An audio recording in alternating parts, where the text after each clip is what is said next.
Welcome back, everyone, to this episode of the Bat Flip Podcast. My name is Damien here with my co-hosts Matt and David.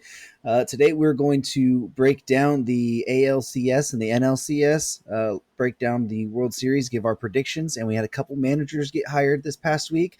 But before we get into all of that, how are you doing, David? I'm tired. We're recording a little late tonight, but looking forward to the World Series. We're in this kind of 4 or 5 day lull where they originally had games 5, 6, and 7 scheduled, and none of the games were needed. It turns out, so all the series were pretty short. Matt, how you doing with this break in playoff baseball? I feel like I've had a couple weeks break because I've been out of town for from last Saturday till Sunday. So I've been away. I've been watching though, and been I don't know. I don't really want a break from baseball, but we've got it anyway. So we're about to have a really long break here in about 2 weeks. So Just in time for the college football season to get in full on ramp mode and get ready for the playoffs there. But it was an excited weekend there for me, being an Oregon fan, having the big game against UCLA. So that was pretty fun. But definitely was tuning into the playoff games. They were really exciting, especially in the Padres and Phillies series, which we'll get to a little bit later. But before we jump into that stuff, let's go over the managers that were hired over the past couple days, and we'll go ahead and start with the Texas Rangers. It was a guy who was widely rumored. I mean, I know we really didn't talk about it because of the postseason going on, but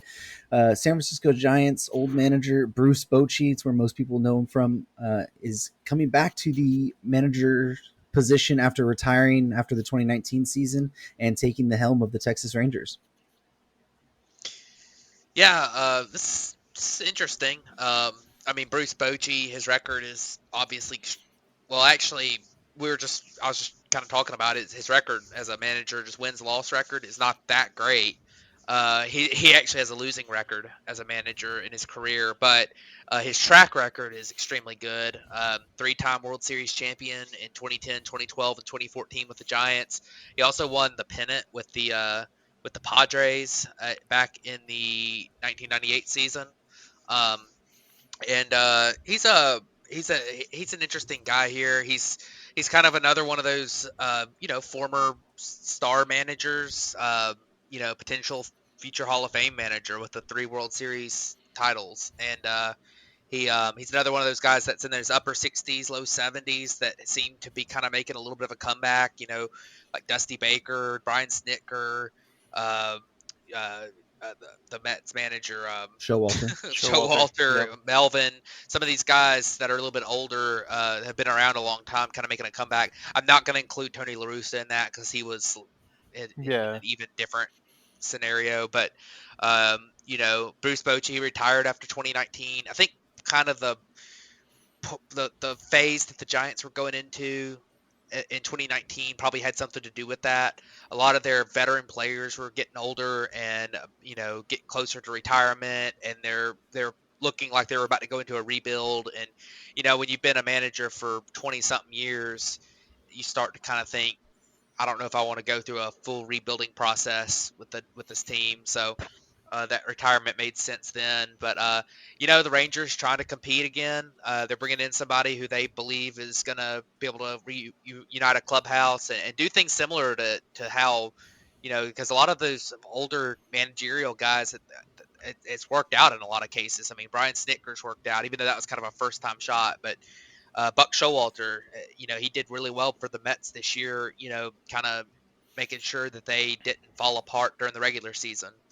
Um, Bob Melvin, obviously he's kind of one of those older guys too, but Dusty Baker coming back, when the Astros needed him, obviously has done a fantastic job there. So, definitely another one of those wave of older guys who seem to be doing a pretty good job, and we'll see what happens to Bruce Bochy. I think the Rangers are going to need a lot more. A lot more is going to have to be put into that roster for them to be competitive than just different manager.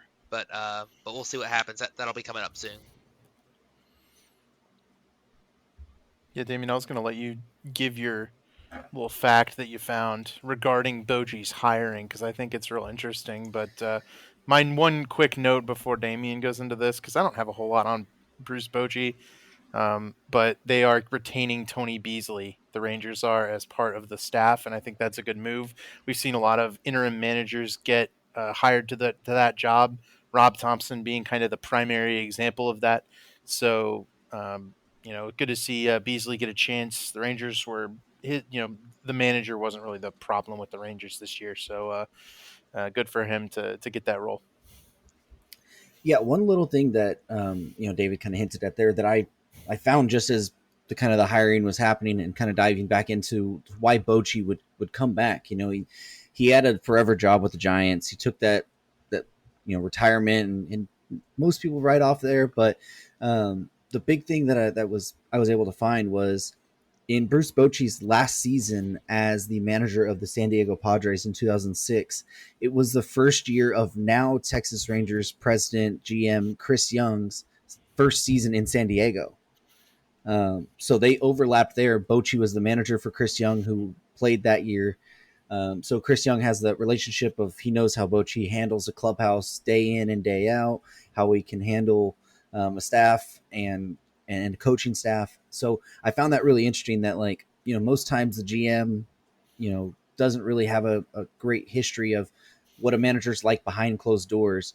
Or with Chris Young, he has firsthand experience of Bruce Bochy. So maybe he was able to take something from that and sees exactly what he can do for this team that is kind of looking to make that swing around and start looking competitive. They dove in last year into the free agency. I expect them to be heavy players again this year. And, Bochy is always a guy who can usually get the most out of a team that doesn't have the top tier talent. It will be interesting to see how he handles the three batter minimums, though, because he was always a guy who played extreme strategy there with one batters or two batters per reliever there. Yeah, and one other kind of interesting I found when I was kind of researching Bruce Bochy to kind of remind myself on him, but um, he actually there's actually two interesting notes. He was a catcher back in the from the 78 to 87, and there are two really interesting things about him. The first thing is that he hit the only walk-off home run ever allowed by Nolan Ryan. It was one of his 26 career home runs. And the other thing was he was actually the catcher when Pete Rose broke the hits record. He was the catcher in that game. So I thought that was a couple of kind of interesting little tidbits on him that I never knew. So, but just kind of throw out there. But there's definitely part of some baseball history there. Absolutely. Well, let's go from a manager who has a Hall of Fame track record to a first-time manager that's going to be stepping into that role, and that's with the Miami Marlins hiring longtime utility guy Skip Schumacher as their new manager.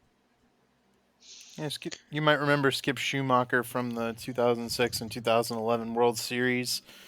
He was part of the Cardinals organization, and I remember him very well for beating up on the Cubs and not versus pretty much anybody else. He was very much a utility guy, one of those Cardinals devil magic type of players, and he's been one of those hot manager commodity names over the last couple of seasons when you see it, those kinds of guys pop up, and it seems like the utility role is getting a lot of run in terms of these managers. You've got guys like Rocco Baldelli and Craig Counsell is kind of who this reminds me of, as a guy who played a while. He wasn't really impactful on the roster, but ended up being a really kind of a smart manager who's made a long career out of it.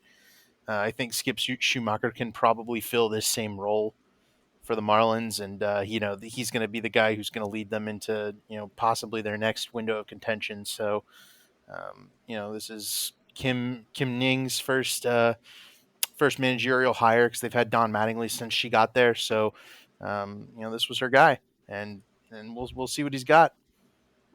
Yeah, one thing that I think the Marlins needed was they need a little bit more juice with that team. They had a team that it seemed like they were kind of, I won't say they were lackadaisical or anything, but they just don't seem to have a lot of confidence. Um, Obviously playing in a division with two 100 win teams plus the third team that's now in the World Series hurts the Marlins a lot, but it feels like they just need somebody that can kind of give them a little bit more confidence. And Schumacher's a younger guy. He wasn't long ago he was still playing in 2016. or 2015. He was still playing. I mean, he's a guy that I think I don't know a ton about him, but he's been with the Padres for a few years as first base coach, and then he was with St. Louis this year as the bench coach. So he's been around some teams that have been in the postseason, and he's had a little bit of experience with teams that maybe didn't make it late in the season. Like he was on the Padres team that kind of collapsed in 2021. So it'll be interesting to see what happens here. I think managers don't matter a ton because at the end of the day, baseball is a one-on-one game, and the players matter more than anything else. But they needed somebody there that could help kind of.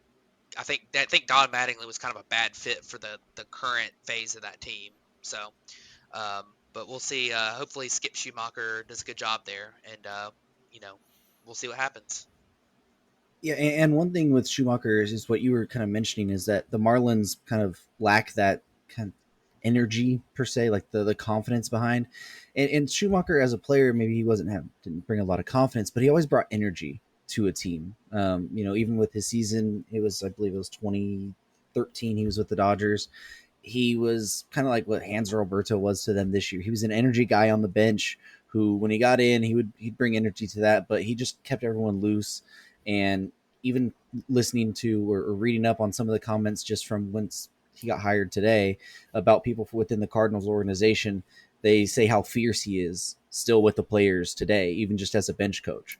So I feel like him going into that manager role with a young team there that is, kind of in the same situation as the Rangers. They dove into free agency last year. They are going to probably dive a little bit more into it this year, and they want to start swinging towards being competitive again. A guy like Skip Schumacher really helps fill that void that they were missing the last couple of years from that managerial position of being, fierce and bringing energy to the team. But that wraps it up for our managerial hires for this week. I don't think we have any real other leads on any of the other positions yet. But as that happens, we'll bring it to you. But let's go ahead and jump over to breaking down the LCSs, and we'll go ahead and start in the American League with the Astros and Yankees. And Matt, what did you take away from this series? Well, I took away that the Yankees were not as good as they had a very hot start to the season, but I think at the end of the day they ended up being who we thought they were coming into the season. They just weren't. They just had a lot of holes. I mean, the bullpen, granted, had some injuries in it, but we kind of thought coming in that their bullpen wasn't going to be quite as good as it had been. That hurt them. Their starting pitching, it was like we coming in, we kind of thought, coming into the season, we kind of thought Garrett Cole, and then it gets a little dicey. And it turns out, well, Garrett Cole was part of the diciness in this series, but it wasn't the starting pitching's not great for them. And then you look at the lineup, and it was like, you got a few stars like Aaron Judge, and then you've got at the bottom of your lineup you've got rookies like you got like a Cabrera and then Kiner Falefa and Oswaldo Peraza was in there a lot. It's just this team was not quite as good and they had a lot of expensive veterans too that were underperforming, like Donaldson underperformed here in the playoffs really bad. I mean, you had a lot of issues on this roster, and at the end of the day, they made it a long way. They kind of lucked out in playing Cleveland in the in the first round. But they made it a long way. But they're just not. This Yankees roster had too many holes in it, and the Astros are just an absolute like juggernaut this year. I mean, they've got four starters that are as just interchangeable. I don't know if I'd call them completely interchangeable because Verlander probably is their best, but still, I mean, they got four starters who you're convinced are going to go 6 innings without giving up more than 2 runs every time out. And then their bullpen isn't the deepest, but it's pretty good. And then their lineup, I mean, they've just got guys for 1 through 6 are all like all-star level hitters. And then their last couple guys, they've been able to come up big. I mean, Martin Maldonado even had a few big hits in the series. So I'm not super surprised that I didn't expect a sweep, but I'm not surprised that all the Astros won. And I mean, that pitching is just Like it's just insane. I mean, you combine like one of the best lineups in baseball with one of the best pitching staffs in baseball, and it's just what you're going to get. So good for the Astros. They've gotten a lot of flack in the past, but I think they're kind of proving that the 2017 cheating scandal didn't really that they're a really really really good juggernaut dynasty regardless of that. So um, good for the Astros. They've proven a lot over the last couple of years. If I were to ask you who the Yankees' home run leader in the playoffs was, who would you have guessed? Harrison Bader. It is Harrison Bader. But if I had Cheater. brought it up, you never I would did have not thought of that. The watch the game. Harrison Bader's been the guy. He hit 5 home runs in the playoffs for the Yankees this year, and I think maybe 2 were hit by Rizzo. I think he's probably the other one, Anthony Rizzo and Harrison Bader. I think Hit Judge it too. one. And I think Judge hit 2 in the division Oh series. yeah, But yeah. Judge was 1 for 16 in this series. The Astros absolutely shut him down, and the 60, I think it's 64 home runs season that Judge had. That'll be all it is. Judge will not get to play for the World Series, and he'll go into free agency. A just You can't win a series against the Astros, especially a 7-game series, when the only players in your team who are hitting are Harrison Bader and Anthony Rizzo. Um, and that's what happened for the Yankees there. They they got outpitched point blank. I mean, the Astros shut down their big hitters, and the Yankees couldn't shut them down in reverse. I think Garrett Cole was a little fatigued too. He had been called on. Him and Nestor Cortez both had kind of had to carry the mantle for the Yankees through the division series, and they were pretty clearly wiped out by the time you got to this series. I mean, the way it stacked up, the Yankees had to play. They had an extra day that they through the rain delay. Then they had to jump right into the Astros series, and it was a stressful, close game. And the Astros had already swept the Mariners. It just set up so well for the Astros in this series. The Astros heroes are like Jeremy Pena wins the MVP. He obviously had a really good series. He's had a really good season, and he would be in Rookie of the Year talks if Rodriguez for the Mariners and Adley Rutschman weren't also rookies this year. But he's had an incredible season. And then Chas McCormick hit the go-ahead home run in Game 4 to put away the Yankees. So I mean, even the Astros' low hitters like Pena and McCormick, guys who weren't really carrying their team through the regular season, showed up and carried them in the playoffs. So Jose Altuve still hasn't shown up, and I can't help but wonder if the World Series is where we see a couple of big games from Jose Altuve. This team's really dangerous in the World Series, and the Phillies are going to have to watch out because this team is coming in hot. They're coming in fresh. They swept the Yankees, and they haven't had any trouble so far. I don't think they've lost a postseason game yet.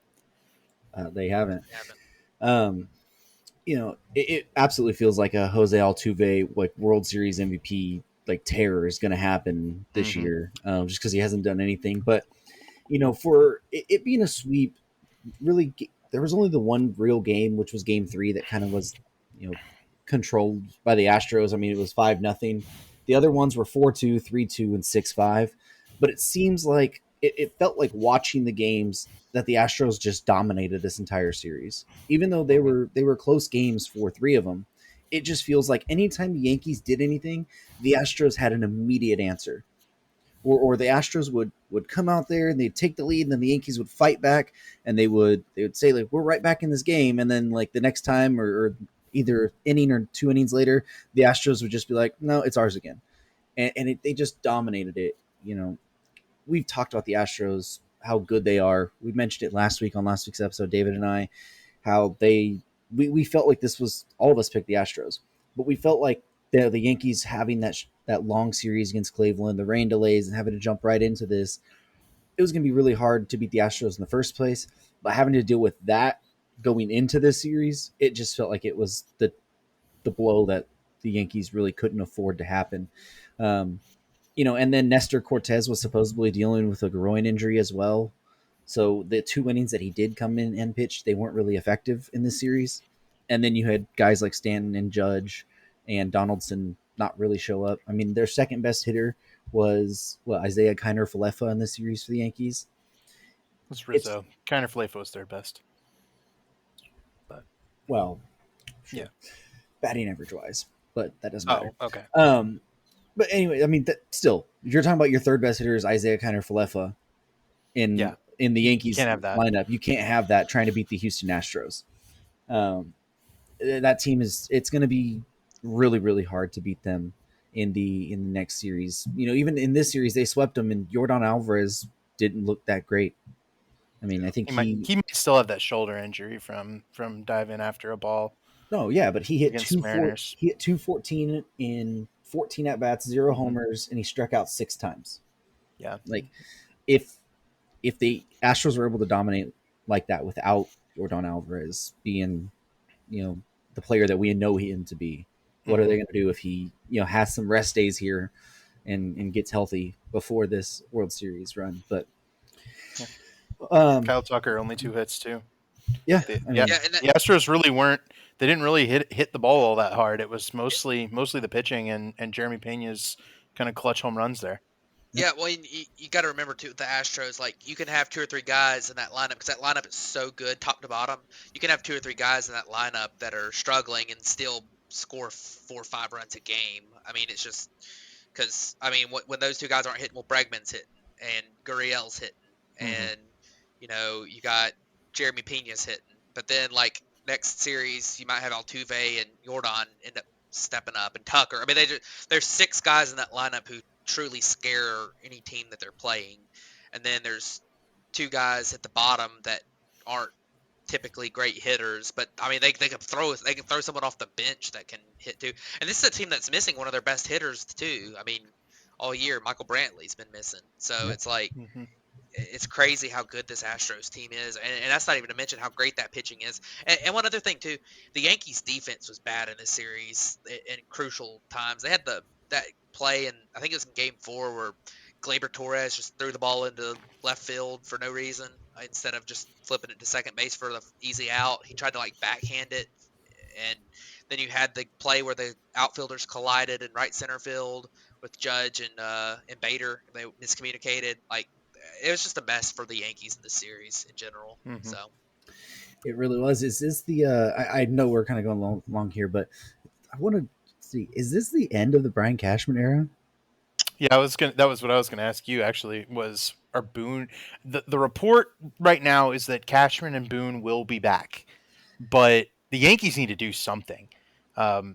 Because they've lost to the Astros in the championship series 3 times. That's all the times they've been to the championship series. They have not made it to the World Series in the Judge era, Garrett Cole, all of this that they've been doing. They have not been able to go to the World Series, not to mention win it.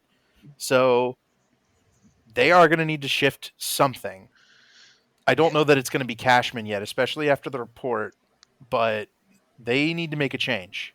Yeah, and looking at Cashman too, like the last few years, like the Yankees have really not made that many impressive moves. I mean, that's my point. Like you've kind of seen this coming from the outside, but I mean, they're going after big name guys. They're kind of stuck in that high payroll team that doesn't really that it's relying solely on the payroll type thing right now. I mean, it's like kind of like how the Dodgers were in the 2000s, where they were just kind of going after veteran players and signing them to ridiculous contracts, like Carl Crawford or some of these guys and then they ended up being on the decline when they got there. I mean, that's what the Yankees are doing. I mean, like the Donaldson trade. I mean, Gio Urshela was just as good of a player as Donaldson this year, and you gave away Gary Sanchez too in that. And I mean, it's like you've got you got the Chapman still there, and you didn't really you traded for Frankie Montas while he had a shoulder injury, knowing he had a shoulder injury, and relying on him to be your number 2 in the playoffs. I mean, it's just kind of like I don't know. I mean, they traded Jordan Montgomery. They could have used him. I mean, I know Bader had a good postseason, but Jordan Montgomery was great for the Cardinals. So look at the Scott Efros for Hayden Wesneski trade. Yeah, you Efros ended up with Tommy John, and Wesneski looks great. Yeah, you traded a great prospect for a guy who, is a reliever for that matter with a good season this year, but not a long track record. I mean, it could have just Yeah. as soon happened that he just fell off a cliff because he's a reliever with a not long track record. I mean, so it's definitely going to be interesting to think about what they might end up doing. But for a team with the payroll that the Yankees run every year, to not have played in the World Series since 2009 when they won it last, it's been 13 years now since they've even been there. And that's Yeah. starting to get, I mean, I'm sure Yankees fans are starting to get really restless, and they're about to lose their best player potentially in free agency. So definitely some time, some important, I'll call them important times for the Yankees right now. They're going to have to do something this offseason. They're going to have to do a couple somethings this offseason because, first of all, you're going to have to try and re sign Aaron Judge after you lowballed him last year. And then on top of that, we've already seen that this team's not good enough to do something or to, beat the Astros in the playoffs multiple years in a row. So you're going to need to do something else. You're going to need to do another big move in there. If it's another big trade somewhere, if it's a move for one of the big shortstops. I mean, we know they were supposedly interested in the shortstop market last year, didn't do anything. Well, you're going to have another chance this year with a good shortstop class again. So it just really feels like, I mean, Cashman's feels like the last couple of years he's already been on the last leg, but then with this year as well, with everything that's happened, maybe, I mean, I don't know. I don't think it's going to happen that quick, but and I could see a scenario where, we're talking in the after the World Series that Brian Cashman's not with Yeah, the Yankees anymore. yeah, and Quick. one more. Oh, Yeah, go go ahead, ahead, Matt. David. Okay. I was gonna say, it might be the same thing you're going to ask, but think about the free agents this year. If you're looking at this Yankees team, which is about to lose Aaron Judge, who just had the the best season of the 2000s essentially since Barry Bonds, right? They're losing that potentially, and then the next best position player on that roster was Jose Trevino per wins above replacement. Like, Mm-hmm. are you choosing to go to the Yankees? Are you thinking they're going to be a contender? I mean, this is a team that they just traded for a guy. They're one of their best starting pitching prospects for a guy who isn't going to be playing next year. Yeah, I Like, mean, to me, the one thing about the allure to the Yankees is two different things. It's history, right? We see that played time and time again. History slash market, whatever. I kind of true. group that into one Yeah, thing, and then money.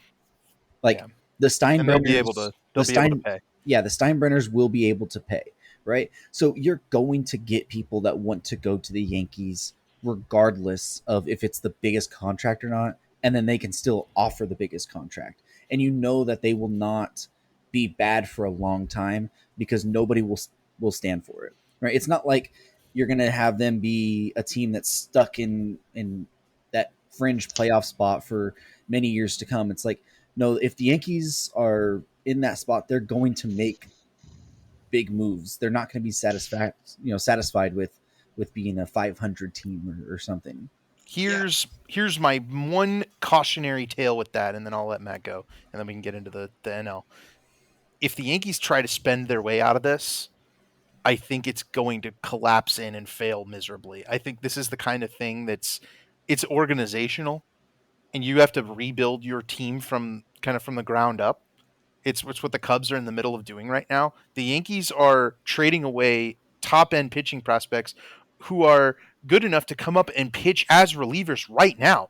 And they traded them for relievers and for a starter with an injury. Like, how can you be expecting to spend money intelligently to build a championship winning team when you had maybe the solution in your bullpen sitting in AAA and you traded him away? yeah, So, anyway. yeah. And I had kind of piggybacking off of that. I had two thoughts. The first thing is that the you know, the Yankees, their payroll is always going to be high, and obviously the Steinbrenners are willing to pay, but they're not they're not maybe quite as willing to spend at the level the Dodgers and the Mets have. I mean, it's not like they've been out there like just blowing away the luxury tax, just spending, writing blank checks to everybody like when George was in charge back in the day.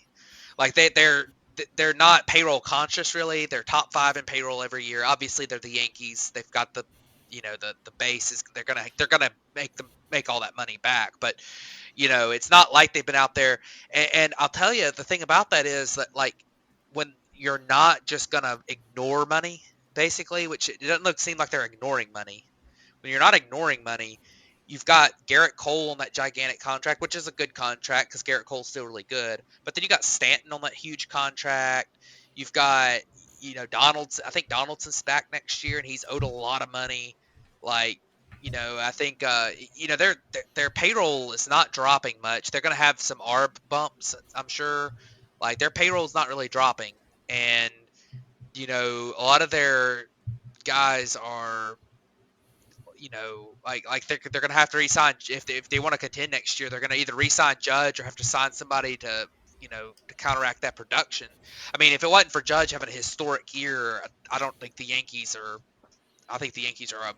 If Judge has a normal Judge year, which is a really good player, but not best season in 10 years type player, um, then they win 90, 80, 88, 90 games this year. I mean, it's just kind of how it is. So I don't know. And then the last thing I was going to say is that you look at I think they need to look at Aaron Boone too, because I think there's two things about the Yankees clubhouse. I think that they kind of get caught up in the fact that they're the Yankees, they haven't been there in a long time, and they choke in the postseason a little bit. And also, Boone's out there making excuses all the time about he's always, he's said in press conferences a bunch of times, just kind of whining about the umpires, which is fine to disagree with the umpires. I mean, I disagree with the umpires constantly, but that's not really the type of thing you need to set as your attitude. And then the whole, like, complaining about the Astros having the roof open and how the Yankees just got unlucky because the Alex Bregman's home run shouldn't have been a home run. Well, it would have been a home run at Yankee Stadium for one thing, and for another thing, stop whining. Like, stop making excuses. You're the Yankees. The Yankees didn't make excuses other times that they lost. Aaron Boone's making excuses, so they need to. I think they need to make a change there. So Yeah, we didn't mention that, but you're right. That was not a good look, I don't think. Yeah, it's going to be an interesting offseason to be a Yankees fan either way, because either some change is going to happen or they're going to have to make some big moves so change doesn't happen next year. So interesting to watch from that perspective. But let's go ahead and jump over to the National League side and go to the Phillies and Padres series, which was obviously I think it's easy to say the more fun series to watch in this one, but the atmosphere in San Diego and in Philadelphia were absolutely electric. So, David, what were your takeaways from this series? Do you remember, we were talking last week, and do you remember what we said right at the beginning of the show when we were talking about these two teams and who the keys were going to be for the Phillies, because we nailed it 100%. Bryce Harper and Kyle Schwarber hit 5 home runs collectively in this series. They were on base the entire series, 14 hits between them. They put together 20% championship win probability added. We freaking nailed it. We knew that if the Phillies were going to win this thing, those two were going to have to go nuts. They absolutely did. They had some assistance from Rhys Hoskins, who hit 4 home runs. The Phillies' offense in this one was just spectacular. They put together the huge hits. I mean, the Bryce Harper home run in, I think it's Game 5 to put the Phillies up. It might be Game 4. It was Game 5.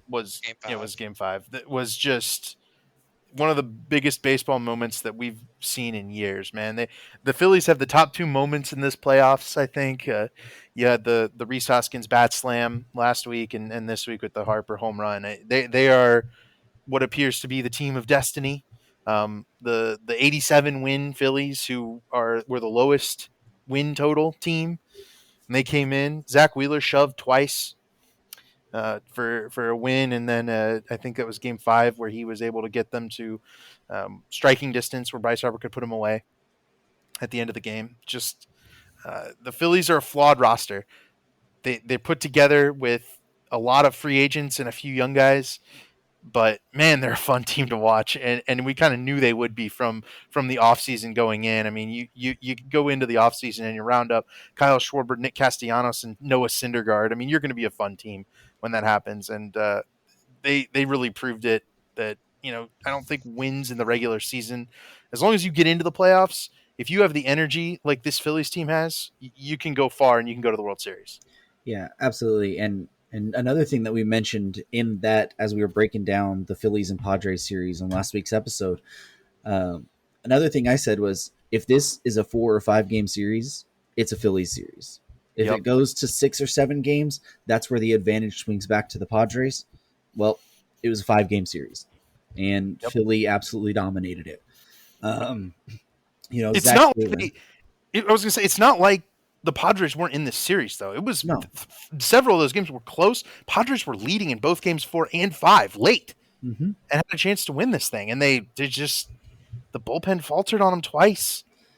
Yeah, and a lot of people were questioning Melvin's, in Game 5, Melvin's choice to leave Robert Suarez out there and not bring Josh Hader in to face Harper in that situation. And for looking at the stats for Suarez on the year, he'd been dominant against both sides. It's not like he had a major split advantage or anything like that. And Harper hit that homer in the 8th inning. Josh Hader has routinely struggled trying to go with first off with runners on base coming into the game. He's absolutely struggled there. And then trying to go more than 1 inning, he's really struggled that 2nd inning trying to come back out after being sat down. So for everyone saying that the Melvin call was bad there, I think he actually made the right call there. It just didn't happen to work out in this situation. But anyway, If Bryce Harper doesn't homer on that, then there's no question, right? They would exactly. be lauding him for doing the right thing. So that's irrelevant. Hader was dominant in the playoffs anyway, but he was not good in the regular season. So it's perfectly understandable to try to avoid risk there. 100%. Yeah, And yeah, go ahead, Matt. yeah. I mean, I just my thoughts on the whole series. I mean, a couple things y'all didn't mention. Manny Machado wasn't really that good. I mean, he had a 238. I know he hit a couple home runs, but he had a 238 on base percentage in the series.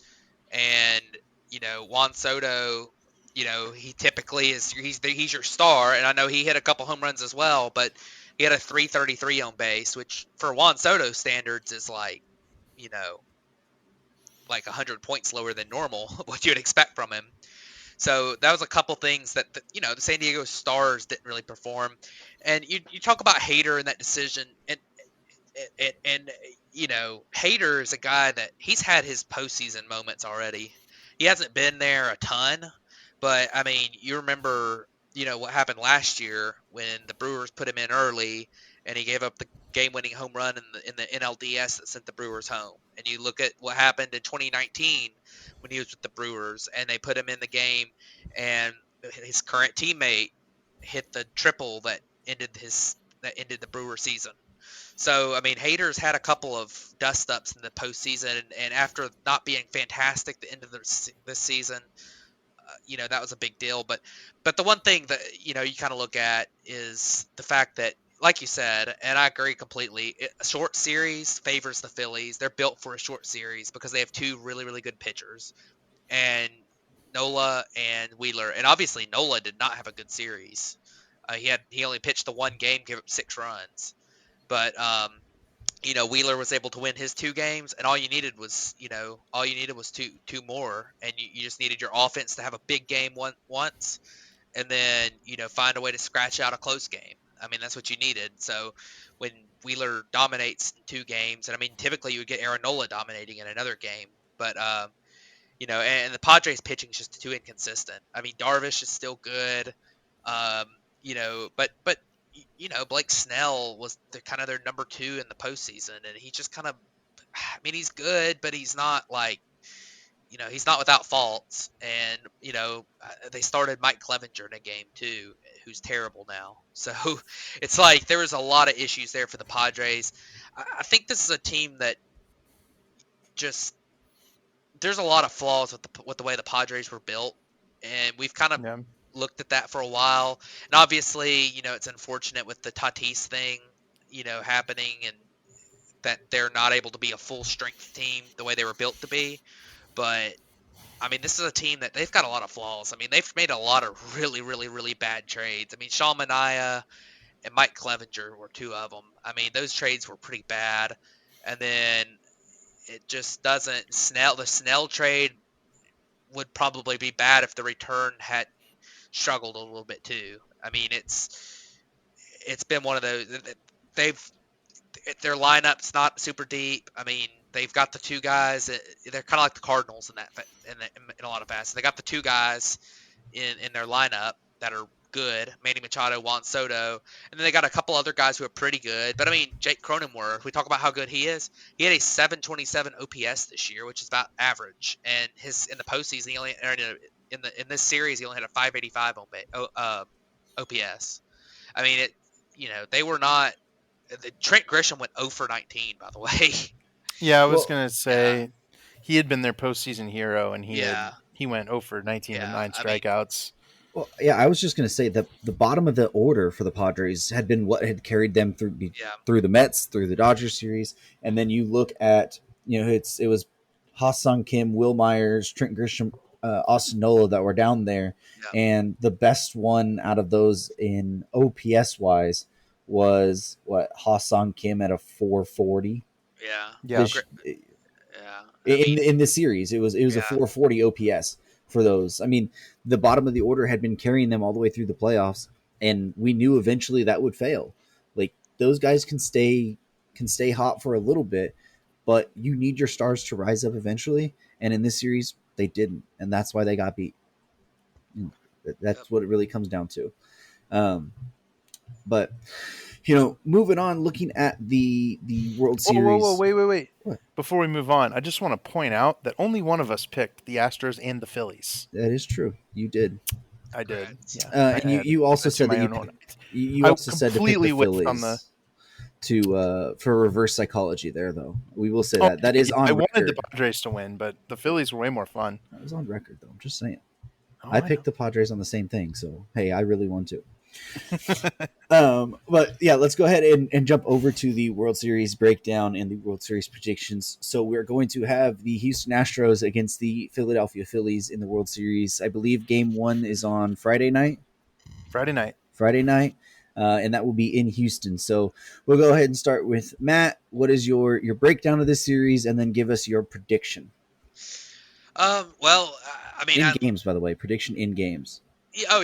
Sorry, I was out of town last week, and I saw that after y'all had recorded that you wanted games as well. But this is gonna be an interesting series. I think that you kind of look at the pitching matchups, and you would think that the Astros top two and the Phillies top two are kind of a wash. I mean, Verlander and Framber Valdez is kind of a evenly matched with Wheeler and Nola. I would say. I mean, they're real close.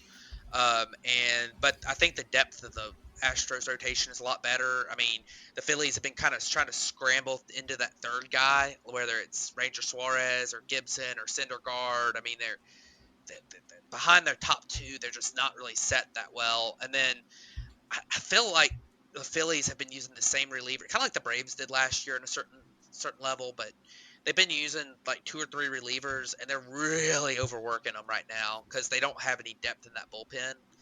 And I think that really the only one of those that I would be really confident in is Sir Anthony Dominguez. I think he's been really, really good, but I mean, I'm not very confident in Zach Eflin at all. And I mean, I think Alvarado, he has his blow up games every now and then, but typically he's pretty good. And I'm not super confident I wouldn't be super confident in Robertson either. Like, he's pretty good. He's kind of like Alvarado. But I mean, the Astros, that their closer is locked down. And really, I mean, I think the lineup for the Astros is deeper. I think that obviously the top guys for the Phillies and the Astros are similar. I mean, Harper and Hoskins and and Real Muto are kind of similar to Valdez, Altuve, Bregman, but then they've got Tucker, Gurriel. I mean, they just got so many deeper pieces. And I mean, you look at the bottom of the Phillies lineup, you got like Brandon Marsh. I know he had a big home run in the division series, but it was off a guy who really isn't good anymore, and Charlie Morton. And I mean, the Astros don't have anybody that's gonna just serve up home runs like that. And I don't know. I have a feeling that the Astros are gonna win this series. I think it'll be 6 games. The Phillies are going to get their wins. They're going to win at least 2 games because I think they're going to win one of Nola and one of Wheeler's starts. Nola and Wheeler are not getting shut out, but they're gonna. I think the Astros are gonna win. The Astros have the experience. They're kind of set up a little bit better, I think, for the World Series. And I mean, they got the home field advantage. Um, I really really like this Astros team. I think they're gonna get it done and kind of make themselves known as more of a dynasty than a team that lost in the World Series a lot. So I've got the Astros. I think it'll be 6 games. I don't think it'll get to Game 7, but I think the Phillies will win a couple. So, but it's gonna be an interesting series for sure. Yeah, so in terms of picking this, logic puts you on the Astros, right? I mean, we've gone into great length about the depth, the quality of the Astros roster. It's really good. Even their guys like Chas McCormick are coming out in the playoffs and performing really well. Like Martin Maldonado had big hits in the last series. If that's happening, the Phillies have no chance, right? Like that's basically how it feels.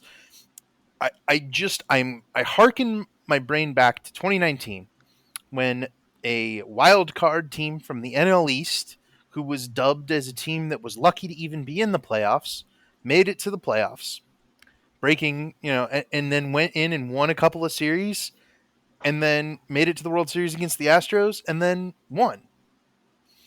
And in the same sense, it feels very much like this Phillies team feels very much like that Nationals team, where there's a lot of flaws in the roster. There's guys on there that I just do not think are going to perform very well. And in where in a vacuum, I'm picking Houston 100 times out of 100, but it feels so much like that 2019 team where the Astros are very clearly confident. They're the favorite. Everybody knows they got the Cy Young winner. They're the best team. The possibilities for the Phillies are very, very good because they're the underdog and they know it and everybody knows it. And of course, it's Philadelphia. It's like Rocky, right? The Rocky's the underdog. He's always Philadelphia, but they're it's a city that groups together. They band behind their guys. I think where the difference comes in this series is if Philly can take one in Houston in the first 2 games. That is going to set the tone for the series because I think once it gets to Philly, they play 3 games in a row in Philly. So it'll be it's going to, we're going to sound like a broken record. If they play a short series, if it ends in 4 or 5 games, this is a Philadelphia series because they have to win 1 game in Houston. They go to Philadelphia. They might win all 3 in Philadelphia. So if they start getting that momentum, it'll be all Phillies. But they have to win one of those first 2 games in Houston. I'll say Phillies in 5. They're going to sweep in Philly. It's the underdog. It feels like it's the right thing that's going to happen. It's completely illogical. The Astros are the better team, but this is baseball. The Phillies had an 87 wins. The Astros had 106. They both in the playoffs. They're matching up in the World Series. That's how it works.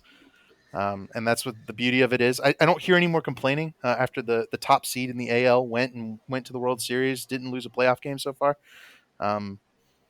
So I guess that's over now. But I'll be interested if the Phillies do happen to pull this off. If we start hearing some more, well, they shouldn't have even been in there complaining. So, damn you. That's all I want to say. Because I wanted to be, if any of you guys watch College Game Day, I wanted to be the Kirk Herbstreit there. Or is it Kirk Herbstreit? Lee Corso. No, the one that always says, "Oh, I want the graphic." Not to be everybody, so I'm going to take the team that nobody else has picked because I thought both of you guys would go the Astros, and I was going to sneak in for the Phillies because for everything you just said, yeah, it feels like 2019. It feels like this postseason has already given us that. I mean, the Dodgers losing to the Padres, the Mets losing to the Padres, like those 2 teams should have easily ran to the next round of the playoffs, and they didn't. Right? The Phillies should have never beat the Braves. Like the Braves should have won that series. It just seems like this is the year that you kind of get that run of the team that shouldn't be there, that happen to find a way. just like it did in 2019, where like the Nationals should have never won the game against Milwaukee. They got lucky on the air. I think it was by Trent Grisham, of all people, and then Mm-hmm. they go in and they just beat down the Dodgers when nobody thought that would happen. And then they move on, and I don't even know who they beat. Was it the Braves? Did they beat the Braves that year in Who? 2019? The And Nationals? Ash, They The beat yeah. the Nationals, Cardinals. the Oh, Cardinals. that's right. That was the Okay, Cardinals. and they beat the Cardinals, and then they go into Houston, against the Astros. Nobody gave them a chance, and they find a way to win it. It really feels that way again. And I'm the only thing though is I just don't know if this team is deep enough to do it. Like, is deep enough to, like Matt just mentioned, they're using the same bullpen arms against this Astros team with a lineup of 6 people that we just said that can impact the game at any single time. You can't throw the same arms at them. At most, you're going to get 4 starts out of Nola and Wheeler, most likely 3. The other one's probably going to have to come back on a short rest out of a bullpen out of necessity. But how long will David Robertson, Jose Alvarado, Zach Eflin, and Sir Anthony Dominguez really be able to hold up? Because those are the 4 guys they've been using, really. I don't know. The Phillies defense is going to have to step up. They had really bad games against the Padres and were able to overcome it. But it just kind of feels like it's that 2019 year again, and the Phillies are going to be that team that makes the run and defies all odds and beats the big mighty Astros. Like it's kind of given that run for this postseason as well. But I'm going to go to the Phillies as well. But I'm going to say Phillies in 7. Yeah. If it gets to 7, I mean, they absolutely have a chance. I just don't Well, know yeah. about winning a must-win game in Houston. Um, with all the weapons the Padres have out of the bullpen, the Phillies have to win all those Philly games and try to put it away in 5 or 6 if they're going to win it. I think the game 7 in Houston is such an advantage for the Astros. The Phillies just can't get there. But I say that the Nationals won game I 7 was in Houston. Yeah. I was literally going to say that too. Like, as Here, much as I was just drawing comparisons, it's that exact same situation. Why I said 7. I was gonna say y'all are talking a lot about the 2019 Nationals, but I think you got to remember with that team that they really struggled for 2 months in the season because they had like 20 injuries, and then when they got healthy, they were one of the best teams in baseball the rest of the year, and they were built to be one of the best teams in baseball. I don't think that's the case with Philly. I think Philly ran into a Braves team that had some injuries and really struggled pitching and kind of choked a little bit too in the postseason, and then I think they ran into a Padres team that had its own major flaws and won in less than 100 games. I mean, less than 90 games. I don't think it's the same as that Nationals team that had like that. I mean, that you got to remember that Nationals team. I think like they went on a tear of. They were like 20 games under 500 at one point. They went on just an absolute tear for like 4 months and got into the postseason. Like, so I think it's a much different type of thing there. Honestly, if I were to compare the Phillies to somebody, it might be last year's Braves more, just because you don't have that super deep bullpen, and the defense isn't great, especially in the outfield with the Braves last year. And then you had a couple like horses on at the top of your rotation, but behind that, it was kind of like mix and match. That's probably what I'd compare it more to. And of course, that team beat the Astros last year. But one other thing I want to add in here that I don't know if we haven't really talked about at all since we've been breaking this down, but the Astros have no lefties in their bullpen too. That's kind of another thing to kind of look at because one of the things that, you know, Oh man, we lost him.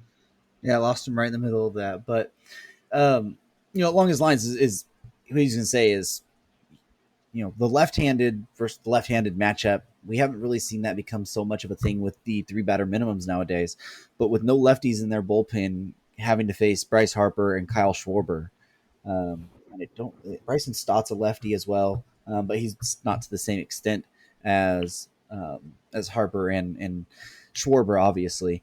But not having lefty in there definitely does put them at a disadvantage. And I wonder if they find a way to get some lefty in the bullpen at least. But It'll be interesting to say the least on that end.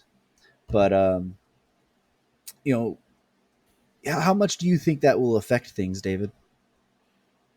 Um, I think it's an advantage to the Phillies, but I also think the Astros are smart enough to know that they might want to grab a lefty just for that familiarity standpoint, where they can put somebody in that can kind of handle Bryce and Schwarber late in the game. But if the Phillies are smart, they're going to stack Bohm or somebody who hits lefties really well between Bryce and Harper or Bryce and Schwarber, just to make it so that it's difficult for the Astros to use one lefty without risking that big home run. So That's where I usually um, would put probably Castellanos, maybe, right? yeah, Or Castellanos, he'd be the Hoskins. one. Yeah, they got a lot. The Phillies No, offense it's is super actually good. isn't Hoskins the one's been hitting in 2 hole anyways?